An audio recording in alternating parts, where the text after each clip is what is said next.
Hey guys, what is going on? It is your boy J King, and today we are going to be doing our first reaction video on the channel. I'm going to be reacting to the sad current state of Call of Duty. It sparked a lot of different discussion points. So throughout the video, let me know what you guys disagree or agree with, either with me or the original video. If you do enjoy the video, make sure to leave a like and a subscription and ring that bell for more content just like this. Also, go and show the original creator some love. The link will be down in the description below. You can find the original creator there. And without further ado, let's jump into it. So again, shout out to the original creator. You can find the link to the video down in the description below. But he basically made a video about what state Call of Duty is currently in. He sort of gives a brief history about Call of Duty, about how some of the games were received, what the developers made mistakes on. So we're going to jump right into it and see what we agree and what we disagree with. Call of Duty is the McDonald's of gaming. In the 1950s, the McDonald brothers, Nugget and French Fry, came up with the OG Big Mac Happy Meal combo. They realized that if they served their food very fast, people would be happy. It was classic, it was popular, it was McDonald's. You can take the piss out of Call of Duty and say that it's just a stupid shooty game for Mountain Dew addicts, but the truth is, Call of Duty basically perfected the run and gun FPS multiplayer loop. And this is something that's probably still true, even for the newer games that haven't been as well received. There's really no other game like Call of Duty. I mean, you have Battlefield, you have Titanfall, you have some other shooters, but they're really just not the same. They don't have the same feel of Call of Duty. And that's why you get people who just don't enjoy some of these newer games, myself included, still playing the game and still actively caring about Call of Duty. Even if some of the games we just don't enjoy, it's still probably a unique game, even in the current saturated market. There's really no other game like it currently, still. Assault rifles for mid-range, SMGs and shotguns for close combat, sniper rifles for distance, and remember, switching to your pistol is always faster than reloading. This loop was fun, addicting, and almost as delicious as the sweet first sip of a can of Mountain Dew.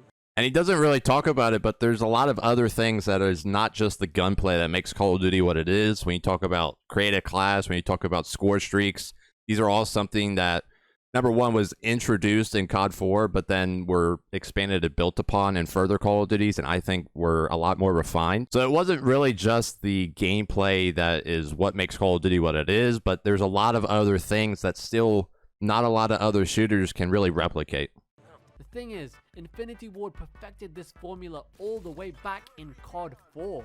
Yes, there are dodgy balancing issues here and there, but by and large, it just works. If you're not growing... And that's something I disagree with. Yes, COD 4 was the introduction of creative class, some of the more gunplay mechanics that we've come to know from Call of Duty and score streaks, but it was really, really limited. I mean, you could not even change your score streaks out. The creative class was very, very restrictive. You had to have a secondary and a tactical and a lethal. So yes, COD 4 did introduce those mechanics, but at the end of the day, further games down the line, especially Modern Warfare 2 and even Black Ops or Black Ops 2, were some of the more refined versions of those systems. So I don't think COD 4 is where it got everything right. I think it was the introduction of those systems, and then those were built upon in further games. You're dying. This applies to empires, to businesses, to McDonald's, to male genitals. This applies to Call of Duty.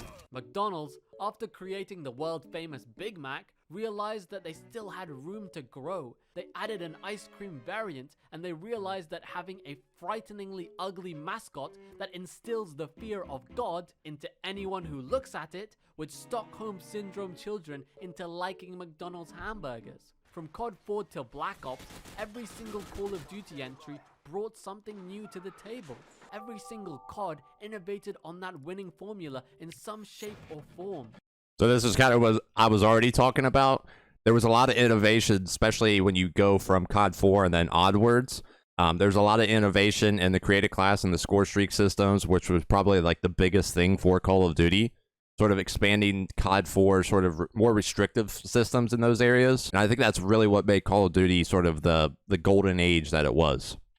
World at War, zombies the ting. Yeah, zombies was huge. Spec it up and refine the ting. Black Ops, bullets up for bitches, one in the chamber the ting, plus dead ops, plus better zombies, plus the numbers. The secret formula was consistently refined. he talks about it a little bit, but campaigns were really a huge part of what Call of Duty was.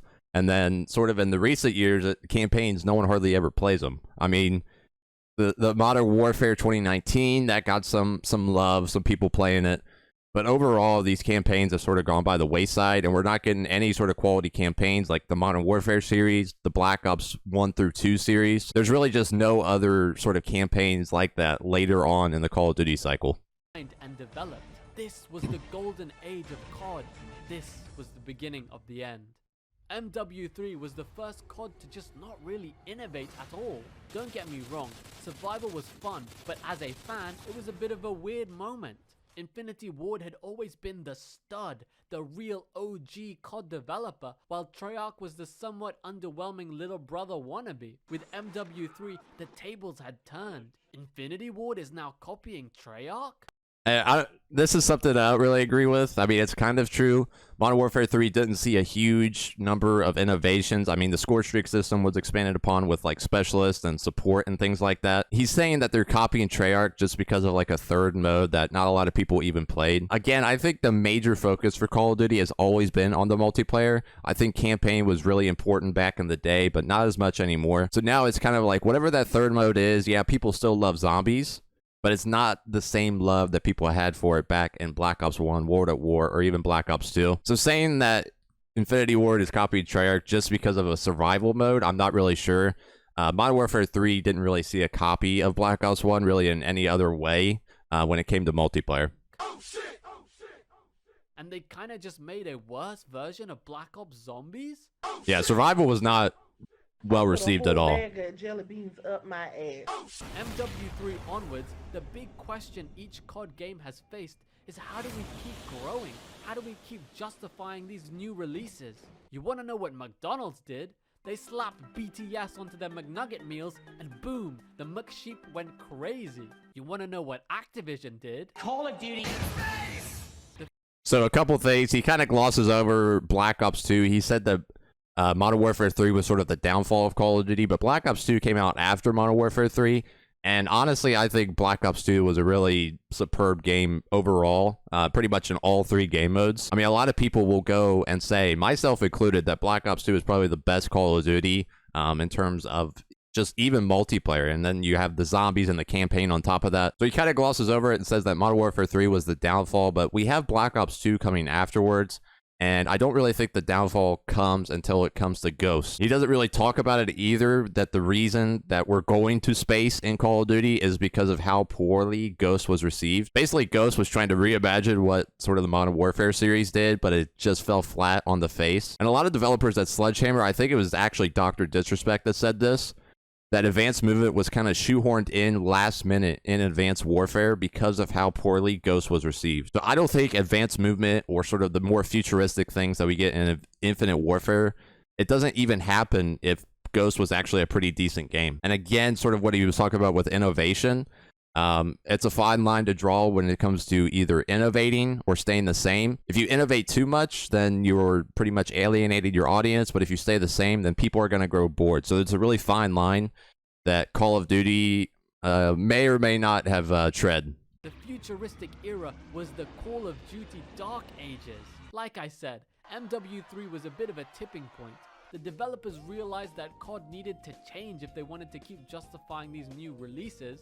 And I think that was really what Ghost was. I don't think it's Modern Warfare 3 that was sort of the downfall. I mean, you had maybe the seeds were planted and saying, hey, Modern Warfare 3 is kind of like the same game that we've already played. And then you even get like a worse version of that with Ghost. Maybe that was sort of what he was trying to say. But I think Ghost was really the tipping point that sort of spawned in the advanced movement, the futuristic stuff. And I also think that even the success of Black Ops 2 may have done that as well. I mean, Black Ops 2 was sort of futuristic for its time. So that might have given Activision and the other developers some an idea of where to take the series, and people might enjoy it from there.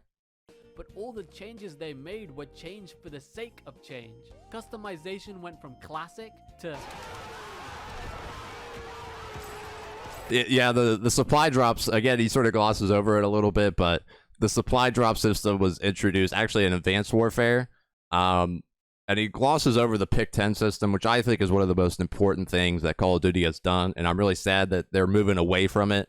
with these recent creative class system in games. But yeah, the supply drops were really a major factor. It kind of came to a head in Black Ops 3, where you couldn't get guns unless you literally spent a lot of money, which was kind of ridiculous. I know Zombies has its hardcore fan base, but for a casual like me, well, I'll let my close personal friend Iggy Azalea explain.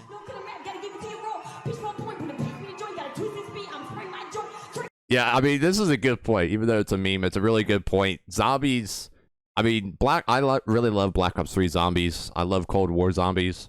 But at the end of the day, when you sort of go, even Black Ops 2 onward became really, really complicated. I mean, if you want to try to just go in and play the map just like you would on Kino, where it's just sort of a simple map, you're playing to survive. Zombies really moved away from that, moved toward really complicated Easter eggs, which some people, again, do like, but I do believe that the majority of Zombies players, especially the more casual ones, don't really like that. They just want to go in and play, and that's why Kino is probably like one of the most played and well-liked maps. But Zombies overall did see success in this area, even though it was pretty complicated and warded off a lot of casual players that would play. Yeah, Black Ops 4 was probably one of the most complicated Zombies maps, or Zombies games that Call of Duty has made. COD, like every other FPS, just had to have advanced movement. They just had... Again, going back to what I said before about the advanced movement sort of being shoehorned in, it was basically just a way for Call of Duty to say, hey, this is getting stale. We're putting out the same game every year. Here's advanced movement. It's going to spice things up.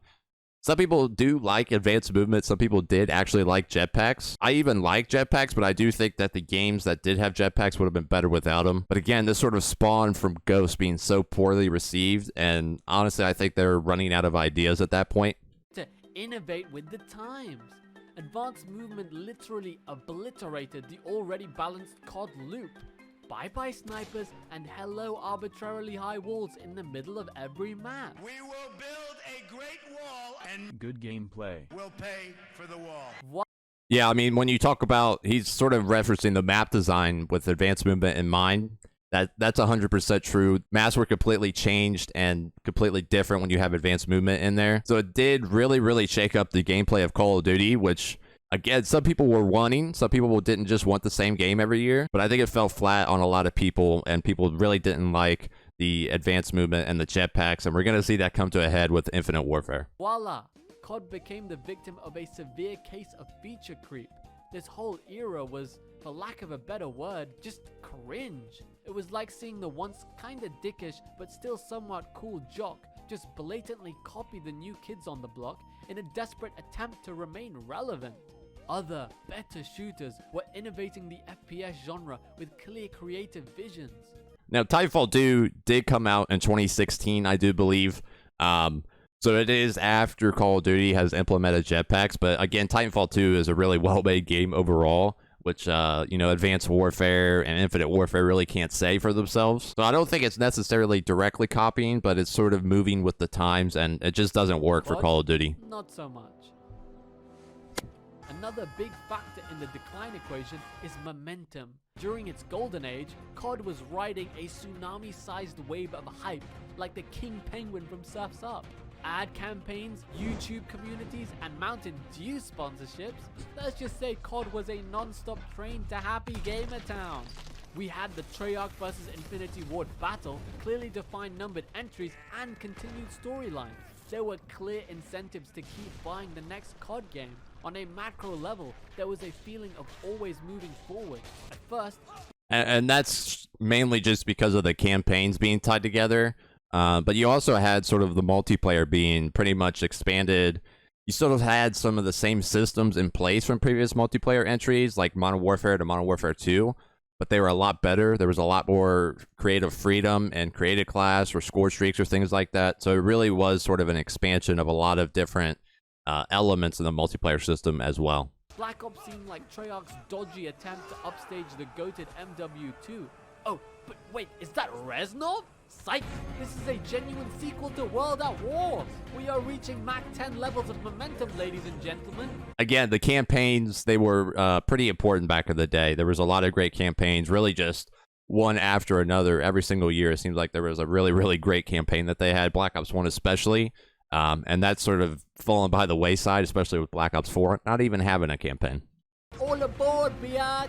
Getting banned from Saudi Arabia. Momentum. Causing public debate about violence in video games. Momentum. Getting exiled from Cuba. Momentum. You know what?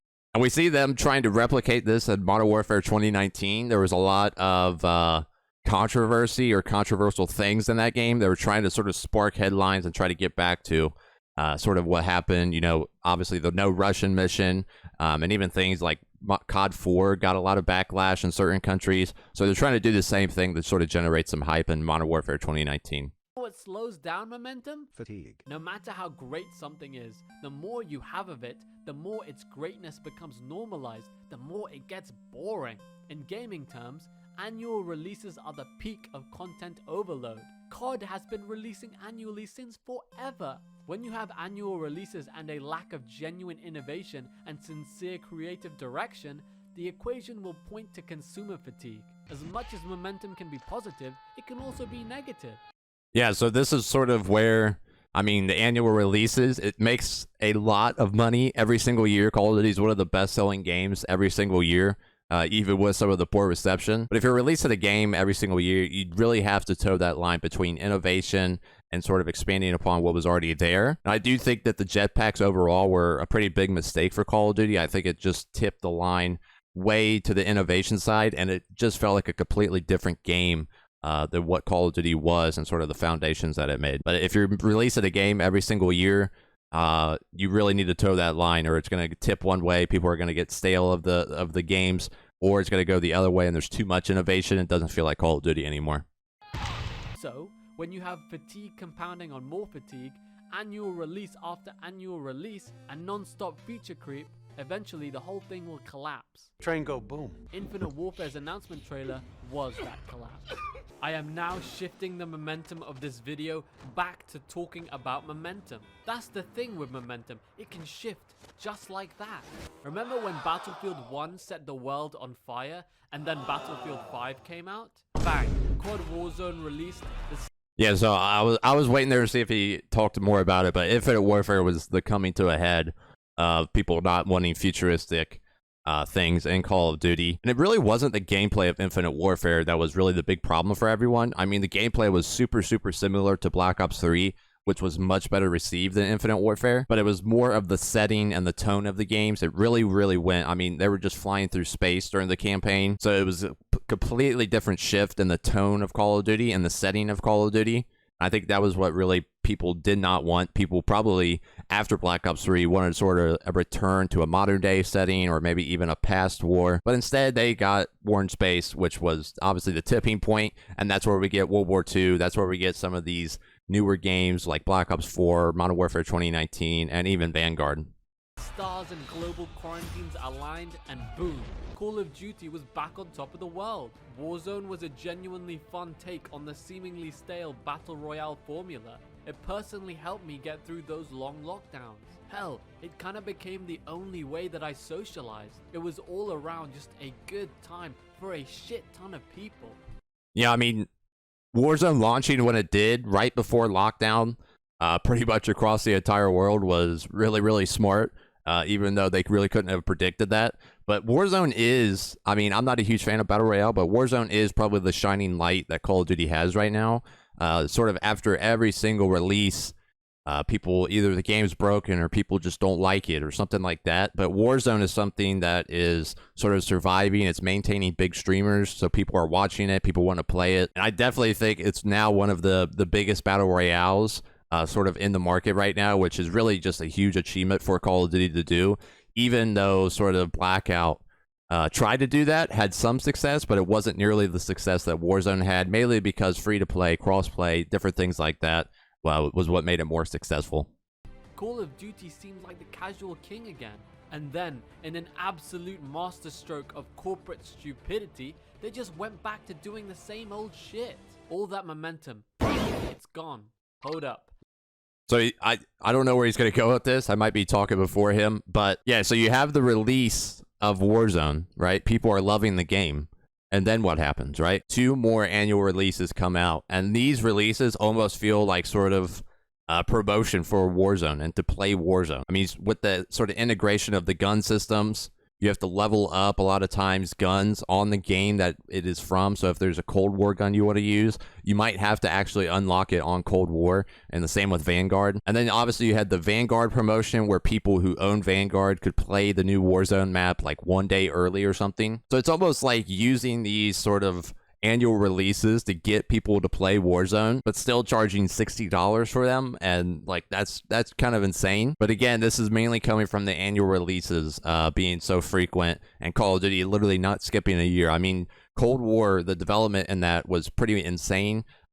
Pretty much Sledgehammer had to be taken off the development of the Cold War game that came out in 2020. I mean, if I were the head of Activision, I would be like, hey, we're going to delay this game so we can actually make a finished product. But no, we're going to put Treyarch in the development lead, give them like 1.5 years of development time, and then hopefully expect a good game, which obviously didn't have the best reception at launch. But yeah, this whole thing with the annual releases and Warzone, I think it's going to be something that Call of Duty really needs to figure out, because right now they're sort of not coexisting pretty peacefully. Let me dial it back a bit. Modern Warfare 2019 was, in general, seen as a return of form, the triumphant comeback of classic COD. Let me put this on record, I fucking love MW 2019. It feels so good to play, man. I've had some great times with it, but that's the thing, it's still something we've seen before. Activision is selling a solution to the problem that they created. Yeah, so you've probably never seen me play Modern Warfare on the channel, and that is because I hated that game. But I do realize that it is an extremely well-made game. I do realize it was extremely well-made for the target audience that they set out to make. It's just that I wasn't in that target audience. There's an interview between the two sort of heads for the multiplayer design, and they basically stated that the weapons, the maps, and the overall entire game was catered to casual players so they could pretty much compete with more skilled players. And this is really where I guess it's getting some of the success. I mean, most of the people that play Call of Duty are casual. They're not like try-hard sweats or anything like that. So catering to the larger audience makes sense business-wise. It really alienated a lot of hardcore Call of Duty players, especially the pro scene. So while yes, Modern Warfare is successful, it's really a well-made game. But it's not the game for everyone, and a lot of people truly despise that game, myself included. Now this is a capitalism moment. Even Warzone is basically just COD copying innovation trailblazed by other titles. The days of every game...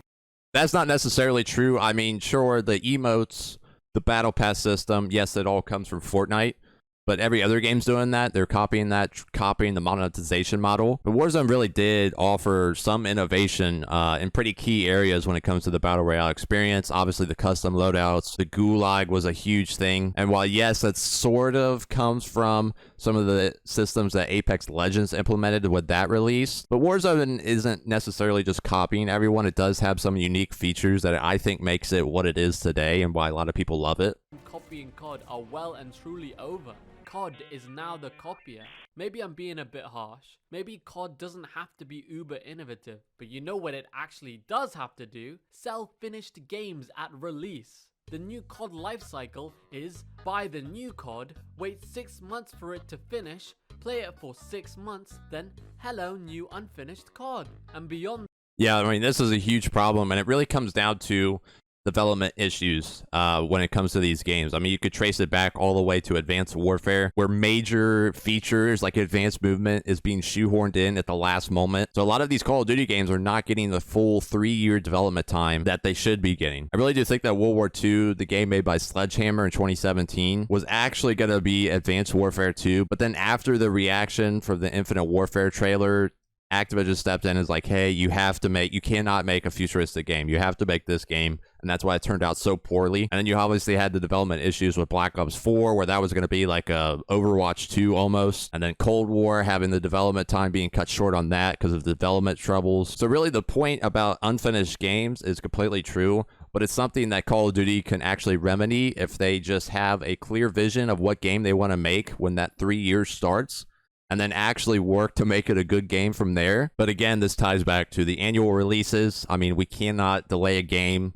no matter what, pretty much. It's going to come out, even how bad it is or how bad it can be. So this is something that is true, but I think it can be sort of remedied if we just have some leadership that is understanding of what game we need to make and what we need to do to get there. But a lot of these games had immense development troubles where things were cut.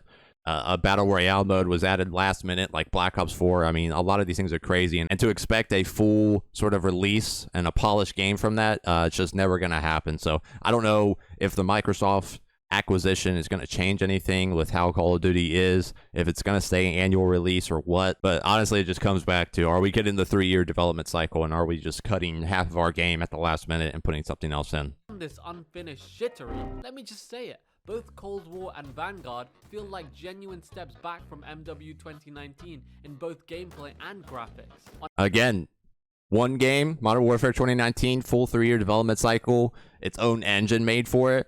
Cold War had about 1.5 years, or maybe even less than that, of full development time. And even before that, it had trouble development. And then the same thing with Vanguard not having the full 3 years. So it really does come down to the amount of development that these games have. And a lot of the new releases just don't have that. On a macro level, there is seriously no rhyme or reason to any of this anymore. Currently, we have Warzone, And also, before he gets into this, I do want to say, I do think that Cold War, even though it had pretty bad development time, it was overall not as well made as Modern Warfare was. I think it is better in a lot of different areas, including the maps, weapon balance, time to kill, score streaks. I just think it sort of suffered from the lack of polish on its engine. I really wish it would have used the Modern Warfare engine, because that engine, even though I hate that game, it is really, really great. The movement, the gunplay, it all feels really good. And I think a lot of people saw sort of the step back that Cold War took when it came to some of the movement and gunplay, that new engine just did not have the same amount of polish as Modern Warfare did. A live service battle royale with its own gameplay and game engine coexisting with, at this point, multiple annual COD releases. This is madness personified. That's something that Call of Duty is going to have to figure out. I mean, I guess it's going to be up to Microsoft now since they're the owner of it. But it is very, very confusing having pretty much 3 different engines in the past 2 years of Call of Duty. The Warzone engine, the Cold War engine, and then the Vanguard engine. Literally does not make sense that Warzone is not running on the same engine that the new games are going on. And maybe it's asking too much that Warzone is being updated every single year for the new engine. But I think that's something that they're going to try to remedy with Warzone 2 coming out in the next couple years. Tried to break things down into feature creep, momentum, and fatigue, but what it all comes down to is greed. Years after the industry had moved on from season passes, COD was still rocking akimbo season passes and microtransactions. Black Ops 4 launched at full price without a campaign, with a full price season pass, had microtransactions, and a battle pass. And we see the reception of that. People hated that in Black Ops 4. And what happens in the next game? There is no season pass. There's a battle pass that people can do to earn free rewards. And most of the microtransactions were purely cosmetic. So even though Call of Duty has made some mistakes, even in recent times, it has remedied that. It has taken away sort of buying guns or buying loot boxes to trying to get guns for microtransactions and things like that. It's made for a lot better game that's more consumer friendly. Congrats Activision, you have unlocked Scumbag Pro. Black Ops. And that's something they even remedied after the life cycle on Black Ops 4. I'm not sure a lot of people still play it, but they pretty much revamped the entire battle pass system and how people got guns in that game. It's a lot easier now for anyone who wants to go back and play it, but it's something that they sort of saw how people reacted. But it is sort of interesting they waited till after the life cycle to change it, when a lot of people pretty much left that game and never played it again. For even tried to sell us a literal single fucking red dot for $1. Bro. And that's something Halo Infinite's coming across now. They're trying to sort of sell some of these cosmetics, and it's like, I mean, it's like a red dot, like the reticle. I mean, no one's going to buy that, and why are you trying to sell it to me? So doing a lot of these things like Fortnite, where you're trying to sell cosmetics pretty much of everything, not working out for Call of Duty. Bruh, Activision should be ashamed of how it works its developers like dogs, and not in the fun attack dog way. I remember watching this video that Activision released about the behind the scenes of Cold War's development. It was supposed to be this feel-good moment about how the Cold War dev team overcame the global illness. You know what I thought watching that video? I thought that Activision are a bunch of psychopaths who prioritize releasing annual CODs over literally anything else on God's green earth. Yeah, so adding to the Cold War development troubles, you had the pandemic at the start of 2020. So you had to sort of finish a game that you're already behind on during the pandemic, moving to work from home and things like that. That's a game that should get delayed 99% of the time, but this is the 1% where Activision is in charge, and hopefully this is something that the leadership issues in Activision is remedied by Microsoft, hopefully having some say in what Call of Duty does. There's no reason to have annual releases anymore. Even Ubisoft cut that shit out. Annual releases weren't creatively sustainable at the best of times, but especially now, it just does not work.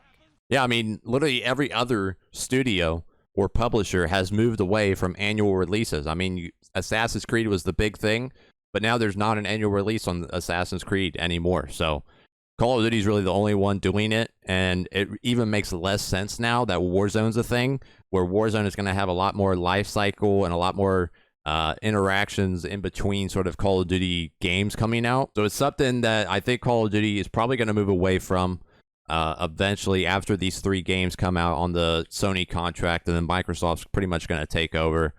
May even make it exclusive. That's a discussion for another time.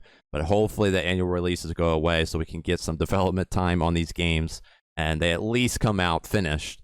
Whether or not they're good or not, that'll be another discussion. I feel like I've hammered the point into the ground. So let me just say this. Call of Duty is a McDonald's meal. COD is simple fun that you probably have some golden memories of from your youth. Every time the COD series gets to a seemingly critical mass breaking point, Activision will pull the rabbit out of the hat and somehow revive the series just enough to then milk it to the brink of irrelevancy again. My thumbnail is a lie. People still and will probably always care about COD. It will always get its sales. But if you expect innovation, if you expect the return of the golden ages, keep dreaming, buddy. Yeah, what he talks about with no, people still caring about Call of Duty, it goes back to what I said before. There's no other game really like Call of Duty when it comes to gameplay. So yes, people are still gonna play Call of Duty or at least have some attention towards it. But at the end of the day, Call of Duty is really not going anywhere, even though Activision has pretty much shot itself in the foot a lot when it comes to making these games. And somehow it's still successful with Warzone, and obviously being one of the best-selling games each year, too. Like McNuggets, if you have too much of it, you'll get a little sick. But if you return to COD every once in a while, have it as your cheeky guilty pleasure, you can still have some good times. Just kidding, skill-based matchmaking has killed Call of Duty forever. Skill-based matchmaking sucks humongous gorilla dick. Yeah, the skill-based matchmaking, that's a huge thing. Again, that was implemented on Modern Warfare 2019. Again, in order to cater to casual players. They didn't want the casuals to go up against people who are much better than them. So they implemented really, really strict skill-based matchmaking. And that's something that a lot of other games do. Apex Legends does it. Fortnite does it. Pretty much any sort of major game is going to do that because it protects the casual audience, which then keeps them on the game and then keeps them buying stuff, okay? So at the end of the day, skill-based matchmaking is probably not going anywhere, and it really does sort of hurt Call of Duty, in my opinion. But anyway, guys, that is the end of today's video. Again, shout out to the original creator. Go find the video down in the description below. Also, keep the discussion going down in the comments. I'm going to be responding to everyone. Let me know what you guys thought of the video, my reactions, and also what reactions we should do in the future. Make sure to leave a like if you did enjoy the video, and I will see you guys in the next one.